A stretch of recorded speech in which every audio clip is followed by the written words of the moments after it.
Hello everyone, I'm Sunrose. I just graduated from Tufts with my PhD. For my dissertation, I studied random square tile surfaces. And in this talk, I will cover some basics on square tile surfaces, including some of my results from the dissertation. In the next talk, I will go into details about how you go about proving my theorems. I hope you enjoy both talks. Thank you. Statistics of random square tile surfaces, Part 1. I want to begin this talk by telling you about translation surfaces. The main object of this talk, which are square tile surfaces, are special kinds of translation surfaces. So it's good to know about translation surfaces to put square tile surfaces in perspective. A translation surface is a finite collection of Euclidean polygons that are embedded in the plane, but only up to translations, and the edges glued in pairs such that two conditions are satisfied. The first condition is that the glued edges are parallel and of equal length, and the second condition is such that if you move along a glued edge, you should see one polygon to the left and one to the right. Okay, let's look at some examples. The most basic example of a translation surface is the square torus, the standard square torus, which is obtained by taking a unit square and gluing the opposite edges by translation. Another example is an octagon with opposite sides identified. So it's a regular octagon in this case. But the polygons need not be regular. They can be pretty arbitrary as long as the gluing conditions are satisfied. Here's a more complicated example where I've taken two arbitrary polygons with the gluing edges, gluing conditions satisfied. Since these translation surfaces are built out of Euclidean polygons, they are flat everywhere except for possibly finitely many points called cone points. And at these cone points, the angle around these points will always be an integer multiple of 2 pi. Okay, so here I've written it in this form, and you'll see why I've written this form in a bit. And so the alpha I is really expressing the angle excess from 2 pi, because everywhere else the angle is 2 pi, it's completely flat, but at these cone points you have more angle. Now, because these surfaces are flat everywhere except for the cone points, all the curvature gets concentrated at these cone points. And Gauss-Bonnet then recovers the genus via this very simple formula. Like, it can be thought of as a combinatorial version of Gauss-Bonnet, where the genus is G is related to the angle excess in this fashion. Now, the collection of surfaces sharing the same cone point data, which I've denoted in this tuple here, alpha, is called a stratum, and it's denoted H of alpha. Okay, so let's go back to the examples that we had earlier and identify which stratum they live in. So let's start with the torus. The torus does not have a cone point. It is flat everywhere. So really, there's no angle excess. Hence, by convention, we say that the torus lives in H of empty. Okay, no cone points. For the octagon surface, let's just identify the cone points. So if I follow the edge identifications, I can quickly realize that all of the corners are identified to a single point. Okay, so the angle around that cone point can be computed to be 6 pi. It's fairly straightforward, which means that this surface lives in H2. Remember, the 2 here is giving the multiple excess. Okay, so there's 4 pi excess, so 2 pi times 2 is 4 pi.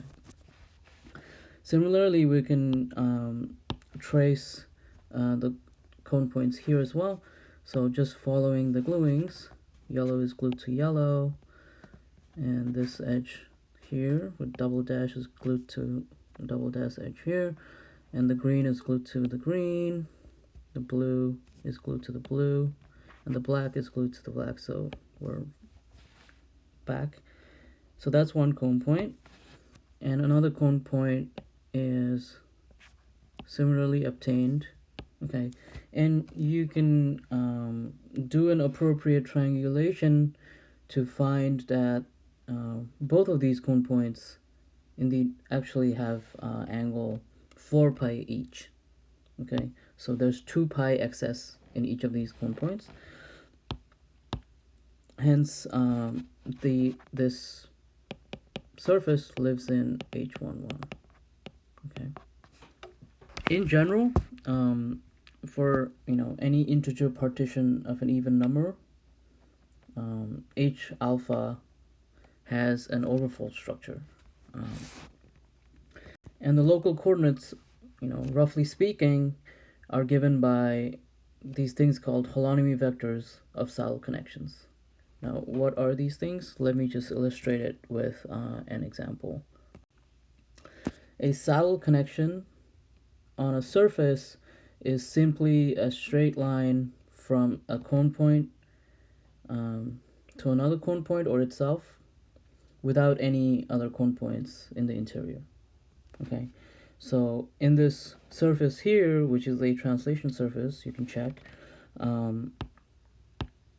let's draw some saddle connections. So this is a saddle connection, and you can see that if you record its x and y displacement, we get a vector in the integer lattice in this case, or in general in R2, and this vector is really the displacement vector, and it's popularly termed as the holonomy vector of this saddle connection. Okay, so let's do a few more. This saddle connection here, so it starts at a cone point and goes to itself, actually, has displacement vector 2, 1. So holonomy vector is 2, 1. And here's another saddle connection which has holonomy vector 1, 2. Okay. In general, for a translation surface X, we will denote as whole X the set of holonomy vectors.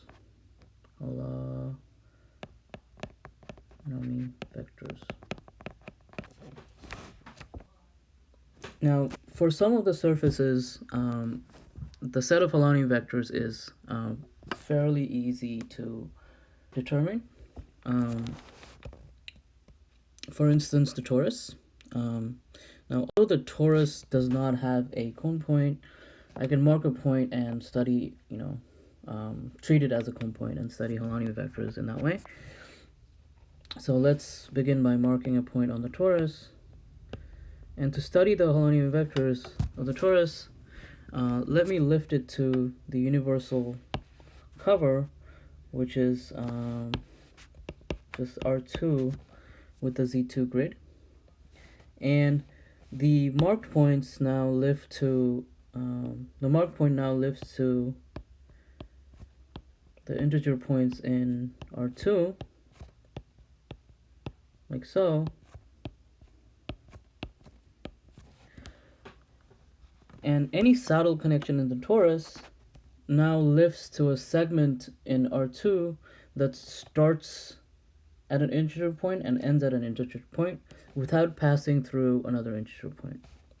Okay, so for instance, this saddle connection here, might lift to this. Something like this would lift to this, for instance. And all such segments in R2, all these lifts have displacement vector, in Z2, of course, right? But with the added condition that the x and y coordinates are relatively prime.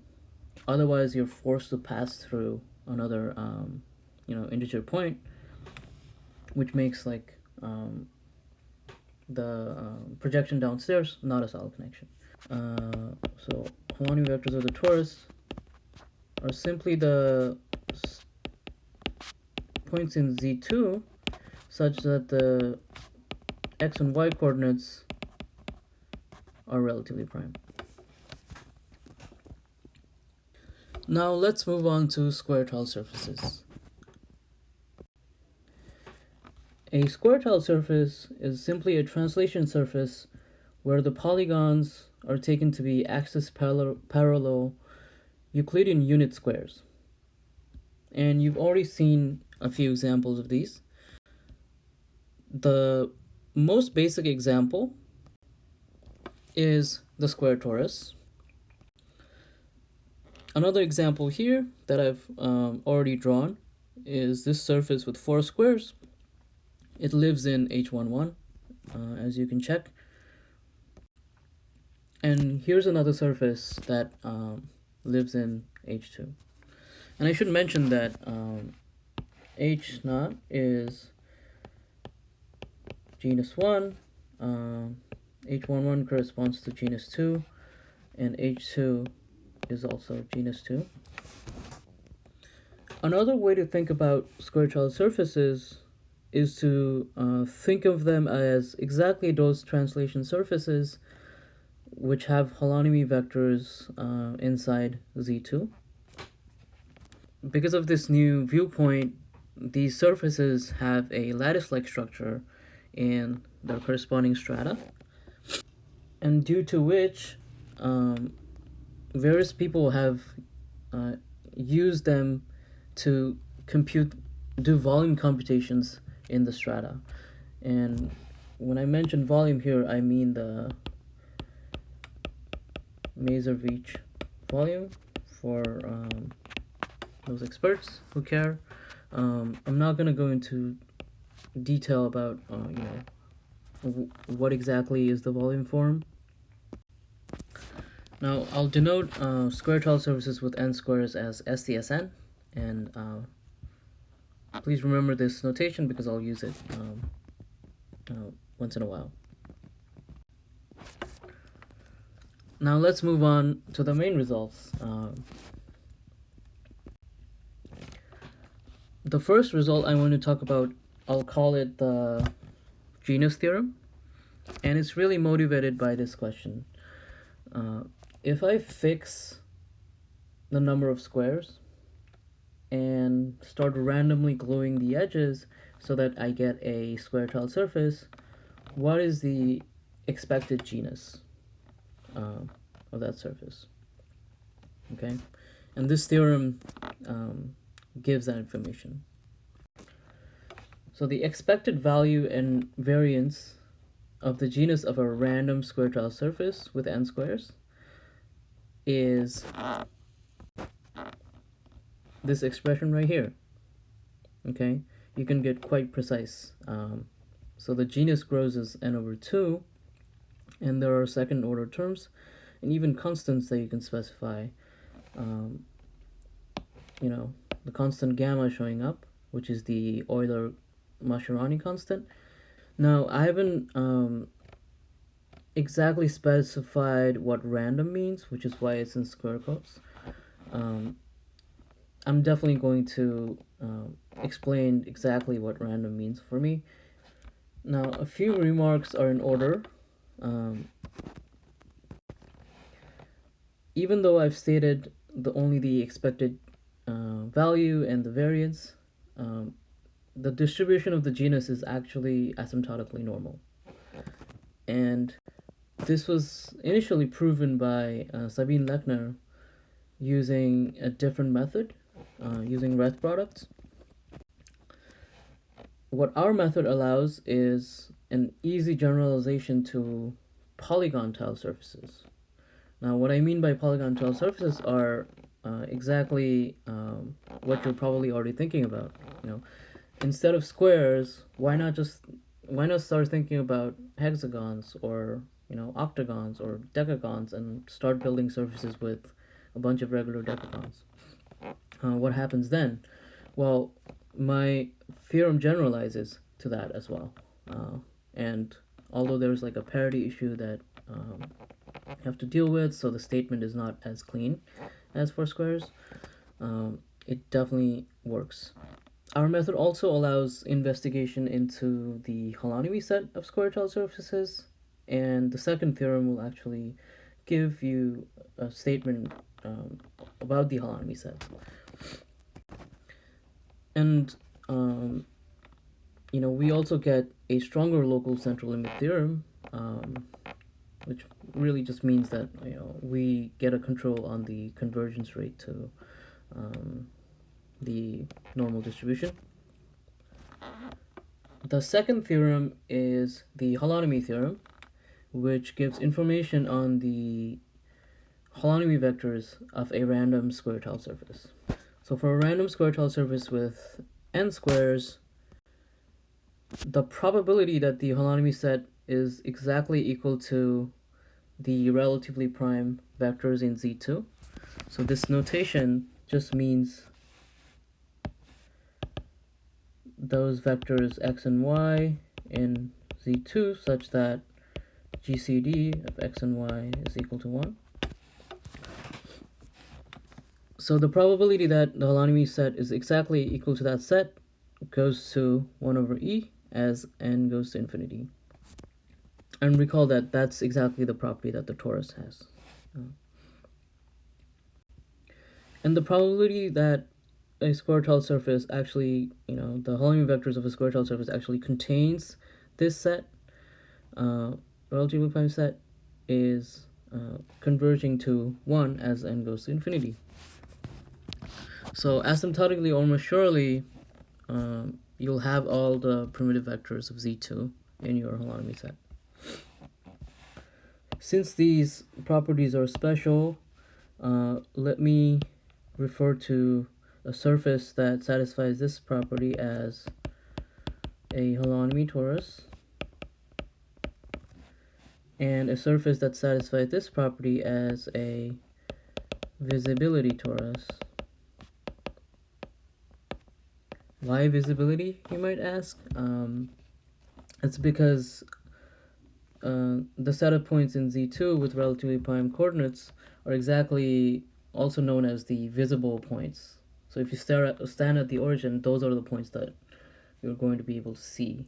Now, another thing you might wonder is, are there even examples of surfaces that are non-visible? And in fact, there are, and you've already seen an example of it in glancing. Let me draw an example here as well. So I'm going to take this surface here formed with 6 squares and specify the glowing such as like so, and you can check that the cone points are precisely at these locations,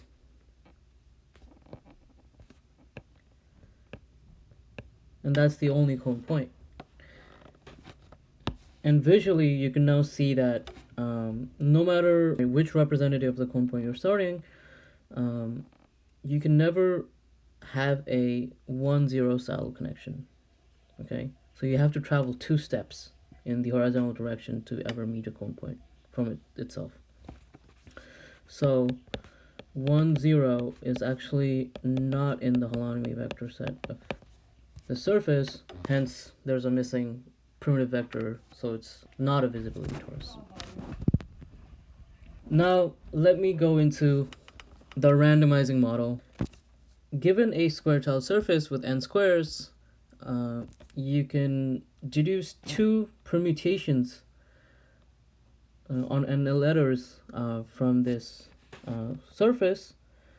The first permutation will be obtained from the horizontal gluings, and the second permutation would be obtained from the vertical gluings. Okay, so let's see an example. Let me label the surface first, from 1 through 5, and then sigma will now be 1, 2, 3, 3, 4, 5, since 2 is the right neighbor of I and 3 is the right neighbor of 2, right? And 4 is itself's right neighbor, and 5 is the right neighbor of itself. Okay. Similarly, tau will give you the vertical gluings, such that 1 is glued to itself on the top, 2 is glued to 5 on the top, and 5 is glued to 4 on the top, and 4 is then glued back to 2, and 3 is glued to itself on the top. Similarly, you can even go backwards. So, given a pair of permutations, we can obtain a labeled square-tiled surface with n squares by reversing the process I just described. So, Sn cross Sn is in bijection with labeled square-tiled surfaces with n squares. So we will take this as our combinatorial model, randomizing model. And this is following convention from random graphs and random groups, where the model is not necessarily in bijection with the objects they're modeling, but still give a fair modeling of randomness, because we expect that as n goes to infinity, the highly symmetric surfaces, will start appearing less and less. So this model would approximate, just taking an exact correspondence asymptotically. Now let me go into some results from the past that relate to ours. Random surfaces have been studied before. They're not something new. Robert Brooks, Aaron Markover, Gambard, Shmutov, Pitel, Larry Guth, Hugo Pallier, Robert Young, Ron Petrie, Mario Mirzakhani, they've all studied random surfaces of one flavor or the other. And it's particularly interesting to compare our results to Gambard's. So Gambard studies random surfaces built out of polygons, but without specifying translation gluings. If you take a random n-square surface, he proves that it has expected genus, this expression right here. And it looks awfully similar to our result, but there's a key difference. The difference is this term, log 4 over 2, negative log 4 over 2. Now, it it might be just an artifact of the different model he is using, but also it might be because if you don't restrict to translation gluings, you are able to form spheres. And with just translation gluings, you can't form spheres. So the loss in genus might also be attributed to that in a heuristic sense. The holonomy set has also been studied in the past. In 2001, Eskin and Mazur proved that for almost all surfaces, again with respect to the Mazur-Veitch measure of any given stratum, the number of saddle connections up to length r grows quadratically, with the precise growth rate only depending on the stratum. So our result, in some sense, can be thought of as complementary to this result, since we do not fix the stratum, and since square tile surfaces form a measure zero set with respect to the Mazur-Veitch measure. Now let's talk about some strategies, and I'll end the talk. Now, because the model is combinatorial, we can use the combinatorics, prove things for the model, and then pull it back for the geometry and topology of square tile surfaces. Okay, so given a pair in Sn cross Sn, which is a random surface for us, the first lemma that comes in handy is the vertex count lemma, which tells us the number of vertices after the gluing is exactly equal to the number of disjoint cycles of the commutators of sigma and tau. Okay, so you only need to count the disjoint cycles of the commutator to get the number of vertices, and hence get information on the genus. The next lemma is the holonomy characterization lemma, which tells you that a connected square tile surface given by sigma and tau is a holonomy torus if and only if the commutator of sigma and tau is fixed point free. Okay, so it's a combinatorial condition that's detecting holonomy tori. The third lemma is the combinatorial visibility lemma, which is also detecting visibility tori using the combinatorics. So if the commutator of sigma and tau has less than n over 2 cycles, then the surface given by sigma and tau is a visibility torus. In the next talk, in the next part, I will dive into these lemmas more, kind of thinking about how to prove these lemmas and the overall strategy more. So please stay tuned if you're interested, and thank you for coming to part 1 of my talk.